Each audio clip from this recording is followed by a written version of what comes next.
The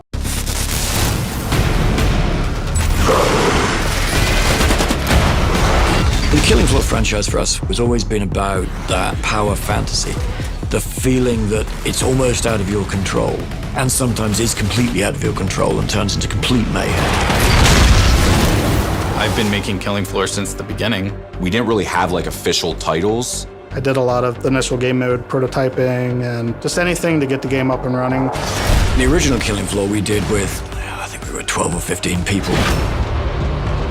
Killing Floor 1 was a very grindhouse, dark, gritty survival horror. Back in the day, having access to enough people and enough talent to make what you want wasn't there. We had like 3 months, maybe 4 months. There wasn't a lot of polished UI and matchmaking and stuff like that. It was, Leland, you have a week to take each one of these maps and change as much as you possibly can, right? It was, David, you have a day to make each enemy. Bill, you have a day to animate each enemy. So it was do or die to get that first game done. A couple of weeks before we were due to release, Bill and Dave, with their art hats on, got the four of us in a room and went, it's got to look better than this. And I was, guys, we've maxed out the credit cards. The bank account has one payroll left in it, and that goes out on Friday. There's nowhere else to go. And we released the game, and people loved it. We went, holy shit, it worked. It was a really fun time. It was a very intense deadline. We were much younger. We were all in our 20s at that time, so we had a lot more energy to do that.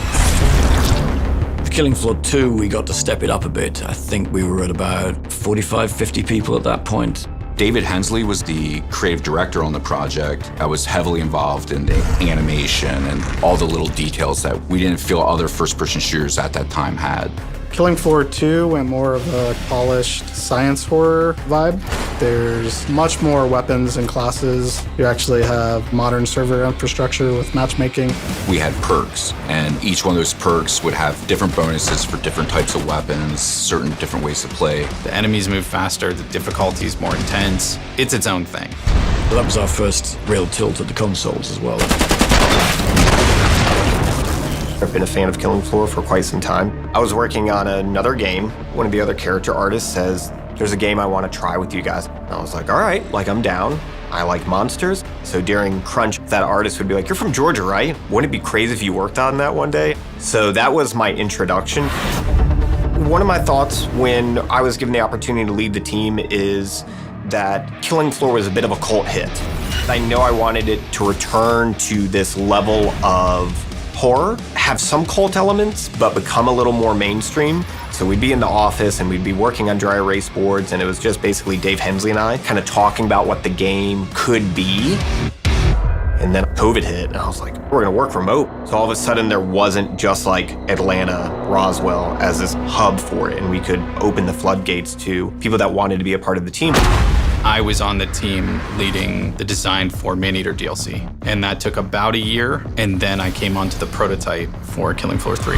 You get to start with an idea, make something a reality, and then play it, say, hey, do we want to iterate on this more, or do we want to try something different? It's just about finding what's fun, what works, really set it up to when we moved into production, we knew, for the most part, what we wanted to make and how were we going to make it. Everything's gray box. Just the simplest possible representation of each thing, except gun sights, that has to be accurate. Within a week, I had a pretty strong idea of what the teaser trailer would look like when we first announced. It was still feeling like a Killing Floor title, while at the same time elevating it. I think Tripwire is definitely the house that Killing Floor built at this point. There were fun things about the scrappier days. I think as we've grown, we've kept the heart of what makes Tripwire special while also becoming more professional, having access to better technology and more skilled employees. It's been 10 years. Let's step the game right up and give people some new challenges.